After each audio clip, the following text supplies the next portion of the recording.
সিপিডির যে বৈঠক চলছে, যে ব্রিফিংটা চলছে, সেখানে একটু ঘুরে আসতে চাই।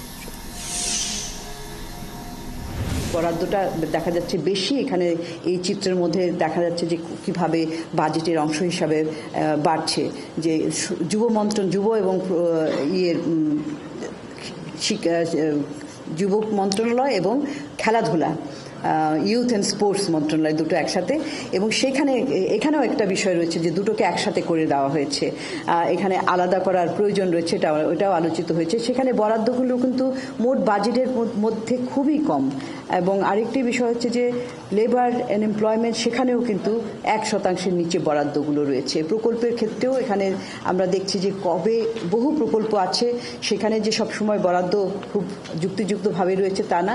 প্রকল্পগুলোর মধ্যে বেশিরভাগই কিন্তু ডিউ ডেটে বাস্তবায়ন হওয়ার সম্ভাবনা নাই।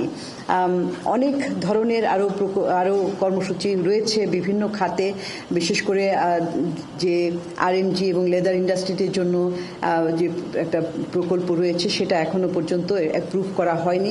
আমরা এখানে উল্লেখ করেছি। সময়ের সংক্ষিপ্ততার জন্য আমি খুব দ্রুত চলে যাচ্ছি, কারণ আরেকটা এমপ্লয়মেন্টের আরেকটা সুযোগ হচ্ছে যে বাইরে যারা কাজ করতে চায়, কারণ আমাদের শ্রমবাজার এত বিস্তৃত হয়নি, সেটা একটি বিষয়।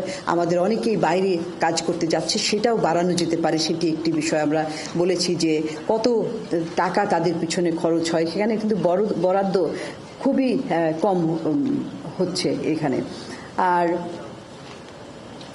আরেকটি গুরুত্বপূর্ণ খাত, সেটা না বললেই নয়, সেটা হচ্ছে যে ক্ষুদ্র এবং মাঝারি প্রতিষ্ঠান, ব্যবসা প্রতিষ্ঠান, কারণ এটা থেকে আমাদের জিডিপির একটা উল্লেখযোগ্য অংশ আসে এবং এখান থেকে কর্মসংস্থানও হয়।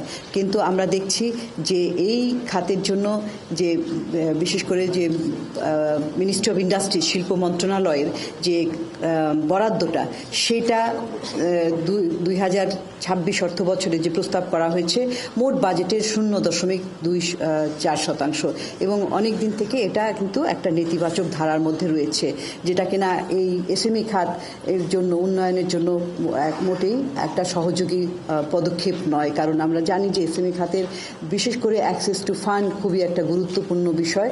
তারা অনেকেই সহজ শর্তে পর্যাপ্ত অর্থ পায় না, এটা একটা বাধা হিসাবে কাজ করে। যেই পদক্ষেপ কর ব্যবস্থাগুলি নেওয়া হয়েছে, সেখানে আমরা বিশ্লেষণ করে দেখেছি যে তাদের যে কিছু যে একটু আগে কৃষির ক্ষেত্রে যেটা বললাম, যে কম্বাইন্ড হারভেস্টার প্রোডাকশনের জন্য যে যন্ত্রাংশ, আমদানিকৃত যন্ত্রাংশ, সেটার একটা কর কমানো হয়েছে, সেটার জন্য ইতিবাচক এবং একটা পর্যায়ে একটা অংশে নেতিবাচক, একটা অংশে ইতিবাচক প্রভাব পড়বে। এবং কোল্ড স্টোরেজের জন্য যে ডিউটি রিলিফ দেওয়া হয়েছে, ভালো পদক্ষেপ। তারপরে হচ্ছে যে বিভিন্ন ধরনের যে পণ্য কিংবা কাঁচামাল, সেগুলো উৎপাদনের জন্য মাটির কাঁচামাল, মাটির পণ্য উৎপাদনের জন্য লাইমস্টোন, টিস্যু পেপার ইত্যাদি রয়েছে।